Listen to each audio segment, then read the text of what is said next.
Hello guys. मेरा नाम Raja Babu. Growing sense में आप लोग का स्वागत है। गाइज, मैंने पिछले वीडियो में स्टॉक मार्केट का दो मेजर इंडेक्स को बताया है, सेंसेक्स और निफ्टी। और आज हम जानेंगे कि निफ्टी में जो भी 50 कंपनी है, वो 50 कंपनी कौन कौन सा सेक्टर से आया है और वो सेक्टर का वेटेज क्या है। तो गाइज, ये टॉपिक को स्टार्ट करने से पहले मैं कल क्या बताया था उसको थोड़ा मैं रिकैप करवा देता हूँ। मैं एक टॉपिक को बार बार समझा रहा हूँ ताकि आप लोग को दिमाग में बढ़िया से चला जाए, कोई कंफ्यूजन नहीं रहे। क्योंकि बेस मजबूत रहेगा ना, तो इंटरेस्ट रहेगा मार्केट में, सीखने में भी और अर्न करने में भी।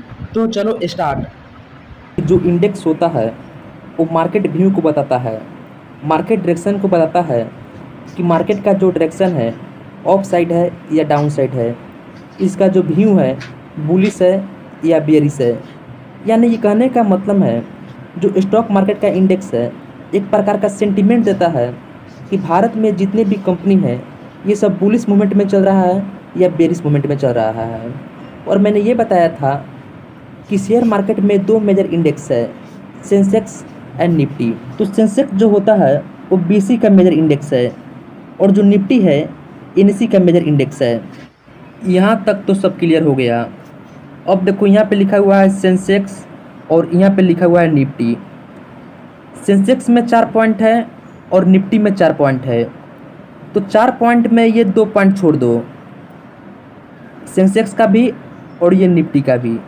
क्यों? क्योंकि सेंसेक्स जो अभी ट्रेड कर रहा है 75,410 पे, तो ये प्राइस कैसे आया है, एक इसका मैथमेटिकल फार्मूला होता है। तो ये बेस वैल्यू और बेस ईयर ये मैथमेटिकल फार्मूला में यूज होता है। सेंसेक्स का 100 और बेस ईयर 1978 से 1979। इसी तरह निफ्टी का जो प्राइस है अभी चल रहा है 22,957, इसका जो बेस वैल्यू है 1,000 और बेस ईयर 1995 से 1996। तो ये जो फार्मूला में है ना, मैथमेटिकल फार्मूला जो होता है निफ्टी का जो प्राइस आता है तो इसमें यूज होता है। तो ये बात की चीज़ है, तो ये बाद में ही रहने दिया जाए, इसको बाद में समझ आएगा। बात बचे ये 2 पॉइंट। तो फुल फॉर्म जो सेंसेक्स का होता है सेंसिटिव इंडेक्स, और जो निफ्टी का फुल फॉर्म होता है नेशनल स्टॉक एक्सचेंज 50। ये जो मेन पॉइंट है ये हमारा है, इसको थोड़ा गौर से समझना है। लिखा हुआ है यहाँ पे, it represent the weighted average of top 30 companies stock in different sector. मान लेते हैं ये बास्केट है और ये बास्केट में टॉप 30 कंपनी लिखा हुआ है। तो किसका टॉप 30 कंपनी? तो बीएसई में जितने भी कंपनी लिस्टेड है इसका टॉप 30 कंपनी। क्योंकि सेंसेक्स जो होता है बीएसई का मेजर इंडेक्स होता है। और मैंने पिछले वीडियो में बताया था कि बीएसई में टोटल जो कंपनी लिस्टेड होता है 5,000 प्लस लिस्टेड है। तो ये 5,000 प्लस जो कंपनी लिस्टेड है इसी का टॉप 30 कंपनी, यानी कि जो 5,000 में जो अच्छा कंपनी परफॉर्मेंस किया है यही टॉप 30 कंपनी में आता है। और जो इसका स्टॉक प्राइस होता है इसी का वेटेड एवरेज रिप्रेजेंट करता है सेंसेक्स। ठीक इसी तरह निफ्टी में लिखा हुआ है, it represent the weighted average of top 50 company stock in different sector. तो यहाँ पे जो टॉप 30 कंपनी लिखा हुआ है यहाँ पे टॉप 50 कंपनी आ जाएगा। और यहाँ पे जो टॉप 50 कंपनी होगा, किसका टॉप 50 कंपनी होगा? तो एनएसई में जितने भी कंपनी लिस्टेड है इसका टॉप 50 कंपनी होगा। क्योंकि निफ्टी जो होता है एनएसई का मेजर इंडेक्स है। और मैंने बताया था कि एनएसई में टोटल कंपनी लिस्टेड जो है 1,600 प्लस है। तो जो भी 1,600 प्लस में टॉप कंपनी होगा, जो अच्छा परफॉर्मेंस करेगा वो टॉप 50 कंपनी में आएगा। उसका जो स्टॉक का प्राइस होगा उसी का वेटेड एवरेज को रिप्रेजेंट करता है निफ्टी। यही इस लाइन का मतलब है। अब हम जानेंगे बेंचमार्क के बारे में। तो हम कोई भी चीज़ को कंपेयर हम करते हैं तो वो बेंचमार्क के कंपेरिजन में करते हैं। तो निफ्टी जो है और जो सेंसेक्स है इसका प्राइस को हम बेंचमार्क बोलते हैं। मान लेते हैं निफ्टी का कंपोनेंट है रिलायंस, और रिलायंस जो आज है वो 50 पॉइंट ऊपर चला गया और निफ्टी जो है 100 पॉइंट ऊपर चला गया। तो हम कहेंगे रिलायंस बेंचमार्क से अपने कम है। चलो गाइज, तो मैं उम्मीद करता हूँ कि जो भी मैं कल पढ़ाया था उसको लेकर कुछ क्लैरिटी मिला होगा। इसके साथ साथ मैं ये भी पढ़ाया था कि निफ्टी में एंट्री करने का रूल्स, यानी कि एनएसई में टोटल 5,000 प्लस कंपनी लिस्टेड है। उस 5,000 प्लस कंपनी में से 50 कंपनी सेलेक्ट होना कितना डिफिकल्ट है कितना इजी है ये कंडीशन बताया था। अगर ये वीडियो को नहीं देखा है तो देख कर ये वीडियो को देखो। स्टेप बाय स्टेप चलने से अच्छा होता है। निफ्टी में 50 गो कंपनी है और वो 50 कंपनी 13 गो सेक्टर से आया है। पहला फाइनेंशियल सर्विस सेक्टर, जिसका वेटेज 36.45% है, जो निफ्टी में सबसे ज़्यादा वेटेज रखता है। यानी कि निफ्टी बुलिश मूवमेंट में होगा या बियरिश मूवमेंट में होगा, इसका ज़्यादा असर फाइनेंशियल सर्विस से ही होता है। दूसरा आईटी सेक्टर, जिसका वेटेज इतना है। इसी तरह energy sector, consumer goods sector, automobile sector, metal sector, pharma sector, construction sector, cement product, telecom, ये सब का वेटेज यहाँ पे दिया हुआ है कि किस सेक्टर का इफेक्ट निफ्टी के प्राइस पे ज़्यादा पड़ेगा और किस सेक्टर का इफेक्ट निफ्टी के प्राइस पे कम पड़ेगा। ये तो हमारा हो गया 10 सेक्टर, लेकिन इसके अलावा भी 3 सेक्टर और है जिसको मैं नेक्स्ट पेज में राइट किया है। तो चलो मैं इसको भी एक्सप्लेन कर देता हूँ। तो 3 सेक्टर हमारा ये रहा, media and entertainment sector, fertiliser and pesticide sector, जिसका वेटेज इतना यहाँ दिया हुआ है जो बहुत कम है। सबसे ज़्यादा सेक्टर का जो डिस्ट्रीब्यूशन था, वेटेज था, वो फाइनेंशियल सर्विस का था, 36.45%।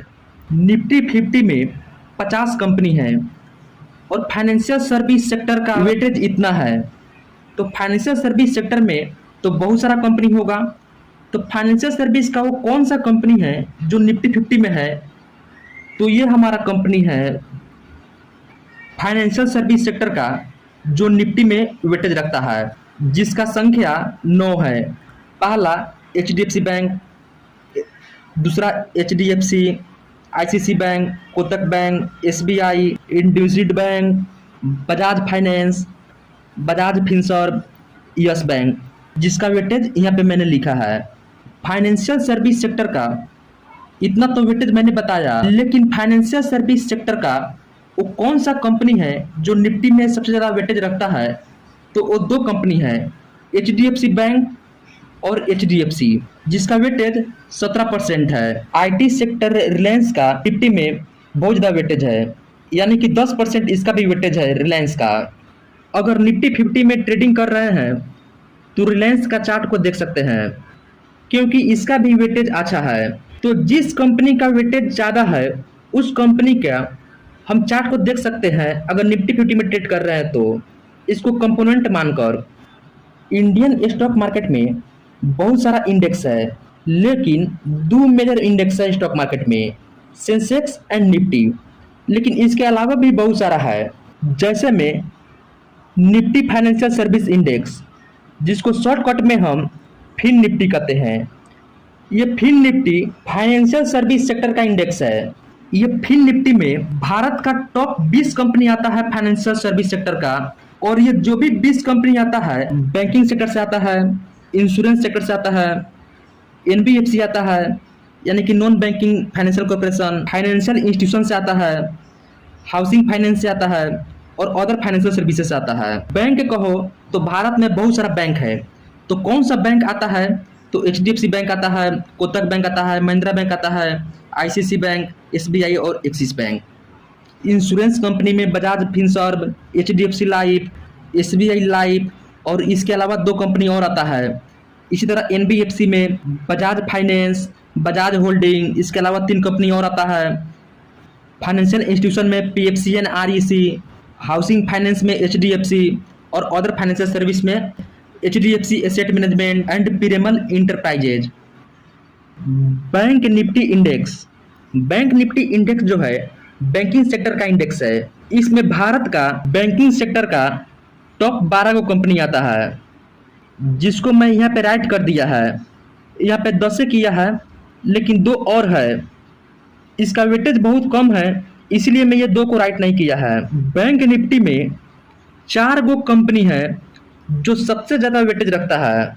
पहला HDFC बैंक, दूसरा ICICI बैंक, तीसरा कोटक महिंद्रा बैंक और चौथा एक्सिस बैंक। ये चारों 77% वेटेज है।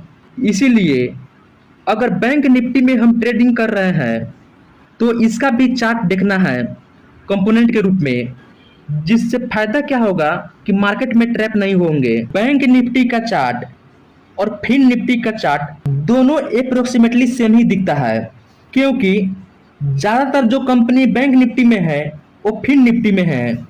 यहाँ पर देख भी सकते हो, बस कुछ कंपनी का डिफरेंस है। जैसे मैं फिन निफ्टी में हाउसिंग फाइनेंस सर्विस सेक्टर का एचडीएफसी है और यहाँ पे नहीं है। तो बैंक निफ्टी में ट्रेड कर रहे हैं तो फिन निफ्टी का हेल्प ले सकते हैं, और फिन निफ्टी में ट्रेड कर रहे हैं तो बैंक निफ्टी का हेल्प ले सकते हैं। इससे क्या होगा कि ट्रैप नहीं होंगे। अगर प्राइस एक्शन बैंक निफ्टी में समझ नहीं आ रहा है तो फिन निफ्टी से समझ जाओगे, और फिन निफ्टी का समझ नहीं आ रहा है तो बैंक निफ्टी से समझ जाओगे। चलो गाइज, तो मैं उम्मीद करता हूँ कि जो भी मैं स्टॉक मार्केट का बेसिक बातें बताया वो आप लोग को समझ आया होगा बढ़िया से। और मैं नेक्स्ट वीडियो में बताऊंगा कि ट्रेडिंग क्या होता है, ट्रेडिंग का टाइप क्या होता है, फंडामेंटल ट्रेडिंग क्या होता है, टेक्निकल ट्रेडिंग क्या होता है। ये सब को हम अब नेक्स्ट वीडियो में एक्सप्लेन करेंगे। तब तक रहने दो। वीडियो जितना छोटा रहेगा उतना अच्छा रहेगा हमारे लिए भी और आपके लिए भी। तो चलो मिलते हैं नेक्स्ट क्लास में।